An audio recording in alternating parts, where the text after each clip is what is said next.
What is up, guys? Clay Enjoyer here, and it's time to enjoy.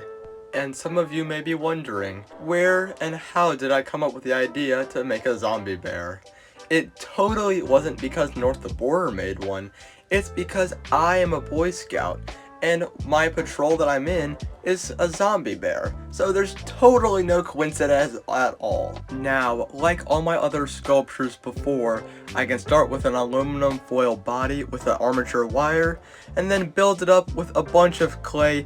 But even though I added a bunch of clay on the stomach, it's gonna be barely enough because I'm gonna have to make the rest of the body in proportion to it by giving the legs a bunch of clay so that they look somewhat correct. With the new legs in place, I can blend the seams to make the bear look a little bit smoother, even though I realize now I'm going to be tearing it apart because it's, well, a zombie bear.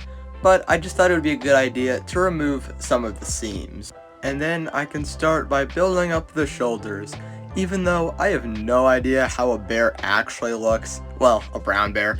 And there is no way I'm actually going to be looking this up because I want this to look like an abomination.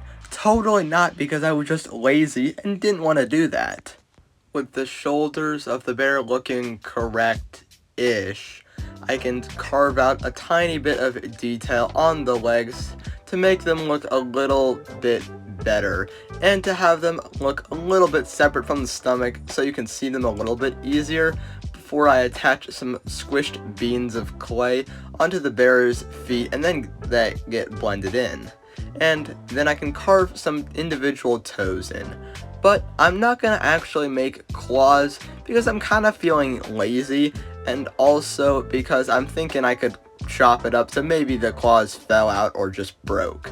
Then, with my clumsy self, I can drop it and put on the tail, and then start working on making the head with a blob of clay around each of the sides to build up the neck a little bit and make it look a little bit less silly. Then I can blend in even more clay into the bear's neck to blend it in with the back. Now that this sculpture is weighing about 7 pounds at this point from all the clay I'm using, I can then add a rounded rectangle and cut it open a bit so the bear looks like he's just barely screaming. Off camera, I can scoop out some of the clay to leave room for the teeth and tongue, and I'm making the said tongue right now to make it look like it's supposed to. But because the teeth were so annoying, I really struggled to put them on in the video without actually damaging them, so I ended up just doing that off camera, as well as adding a nose. Now, this bear finally looks like a bear, even though it's a little bit blind right now. Now, this first eye is going to be an injured eye, so it's going to have a flesh wound around it with a white cataracty eyeball. Then I can give the other eye some detail to make it look a little bit angrier before then poking on some ears, and then I can indent them to make them look like they were just less stuck on and like they were at least at one point functioning ears. Now it's finally started making this bear look a little bit less healthy and a little bit more bloody and gross. So then I can start by carving out the injury I mentioned earlier before then taking a jab at the abdomen or chest with a giant tool, making a giant hole, which will be for some ribs in a second. Now, this is one of many injuries that I'm going to add, and I didn't know how deep that the aluminum foil would begin and the clay would end, so I had to eventually put a tiny bit of clay back on so it would cover up the hideous aluminum foil underneath. To make this particular wound look extra gross, I can take a ball stylus and poke it 20 trillion times around and in the injury to make it look extra gross. And then, to make it look even more gross, I can give it a couple spinal columns, which just add to the discomfortingness. Then I can poke in some ribs to make the bloody bits look a little bit more interesting to look at before then carving some more damage. Now, I don't know if any of you guys noticed, but this is going to be a theme in the rest of my video where I'm taking apart clay and then I'm texturing it with that uncomfy texture from earlier to make it look extra gross. But of course, I'm doing this all over because I want this zombie bear to look absolutely disgusting. To continue the gross and uncomfortable texture from the first injury, I can add a few more spinal column pieces, up to what I assume the bear's brain would be. But instead of making an actual bear's brain, like I said earlier, I am lazy and I don't want to really do any actual research. So I'm going to make this brain into a human brain. Kind of like an uncomfortable thing. I don't really know why, but I just thought it would make it look a bit creepier if I did. At this point, some of you may just say that this sculpture is just completely unbearable. With that cringe joke out of the way, I can then carve the stomach, which was originally the intention, because I wanted to add a bunch of clay so I can make an extra deep wound, which is where the intestines are gonna be. And I don't even know, but this bear is just barely looking like an actual bear at this point, because by the end, the only really reason that people will be able to tell this is a bear is because of the head and maybe the fact that it's 4 legs and it's big. Other than that, this just looks like a bloody, organy mess and monstrosity of a sculpture. But on this channel, if you expected like normal stuff, then I don't know what you really expected. This is a zombie bear, not a sparkle fairy princess. Some of you may be thinking, wow, Clay Enjoyer, this bear is absurd. It has so much damage into it.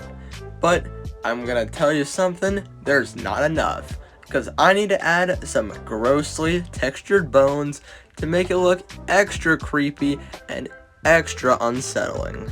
After adding some organs to the second gaping hole in the bottom of the bear, I can then chop off 2 of the bear's paws and give it some gross texture to make it look a little bit more interesting instead of having them all being pristine.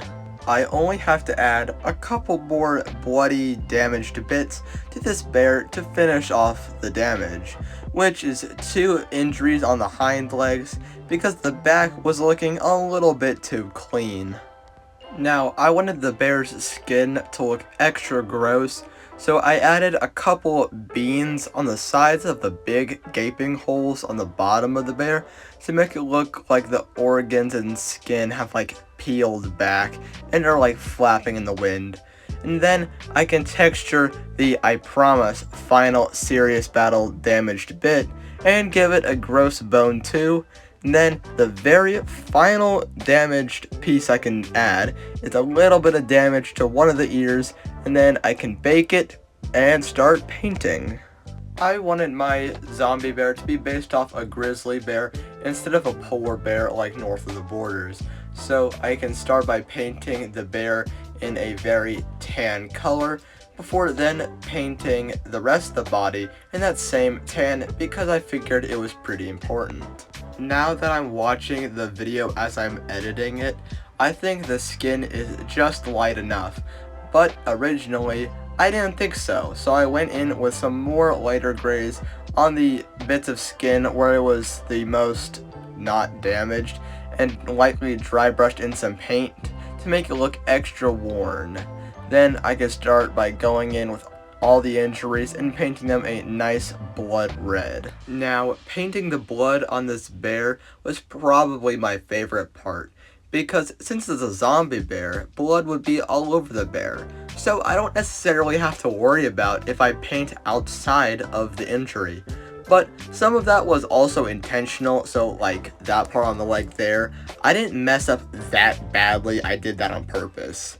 Then I can go in with a slightly darker red to give it some extra detail before accidentally shaking my camera because I'm a clumsy guy.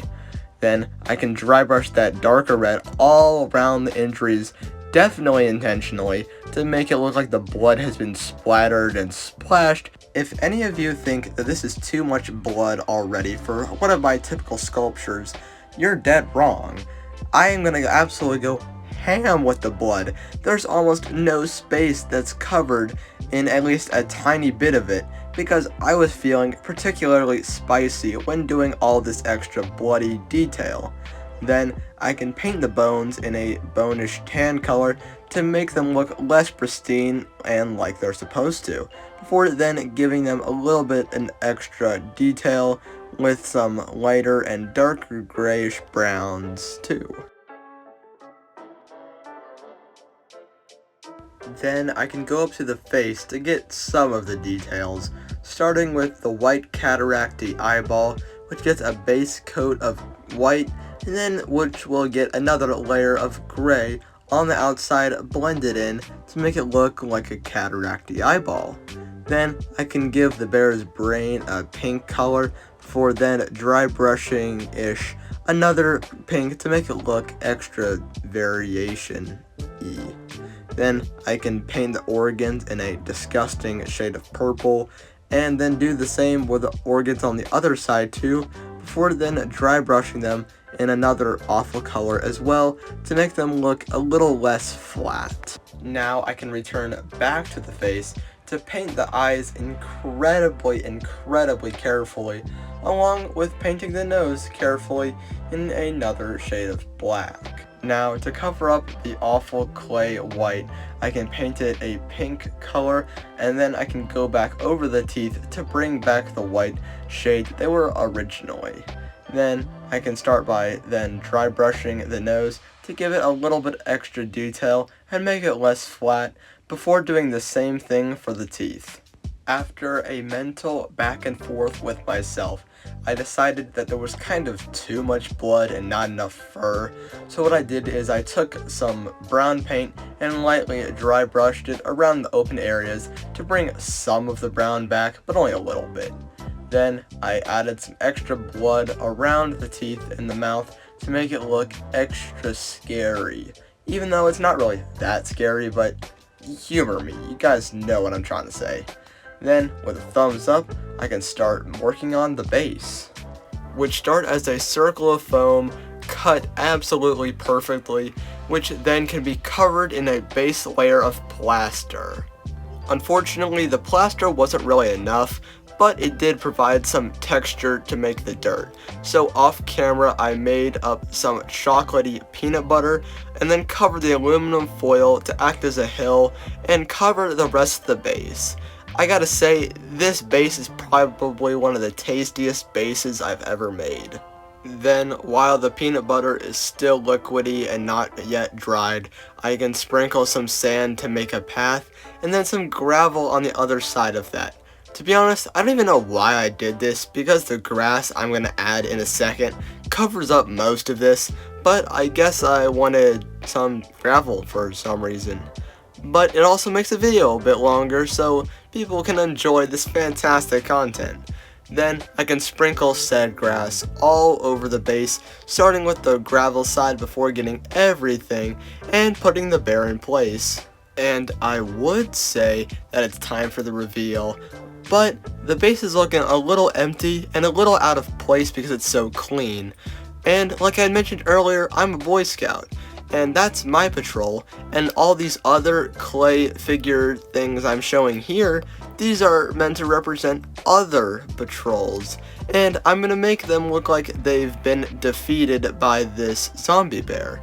Even though now that I realize having a pair of defeated bananas and defeated matches, as you will soon see, doesn't make sense, but that's okay, because I can describe the painting process for all of these. Starting with the top hats that I can paint black, and then do gray dry brushing to highlight the cracks and scratches that I had made to the broken and destroyed hat. Next is the tomahawks, which is, well, a tomahawk that can be painted gray, and the handle can be painted brown. And with a little bit of weathering and damage, this axe is looking great. Next, it's on to the green bananas. They are, well, bananas, and the stem gets painted brown, and the bananas get painted yellow. The little dots on the end get painted black, and then a slight dry brushing of green from the black dot to the stems to make it look, well, like it's supposed to.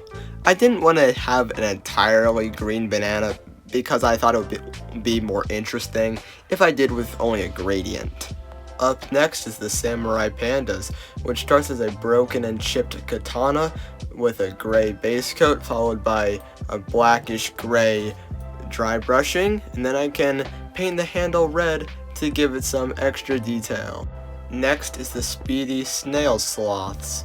I realize now that I could have done like a fluffy snail, but then people wouldn't know what that is, so I just figured it would be easier to make a snail because people can tell what snails are quicker than what a sloth is. So then I can give a bunch of dry brushings and slightly different colored paints inside the shell. Now the final patrol is the fire starters, which is a little white box that can then get some red accents, followed by the matches being painted in roughly the same base coats, but obviously a lot more carefully and a lot more zoomed in. Then I can dust up the box and try my best to write matches even though my pen has dried up. And then I can put them all in place. But first, I need to add some blood to the base to make it extra disgusting and make it match the bear a little bit better because it was originally a little bit too clean. Then with the same red wash that I used to dirty up the base, I can add some watered down blood trickling down the bear's legs and abdomen. Then I can glue all the things in place, give them a little bit of extra blood to tie them all in to the rest of the scene and to paint somewhat of a picture of what has happened.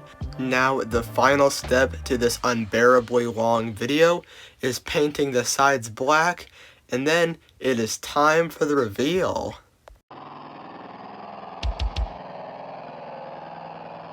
If you enjoyed this video, please like and subscribe for more videos that no one asked for but are still cool.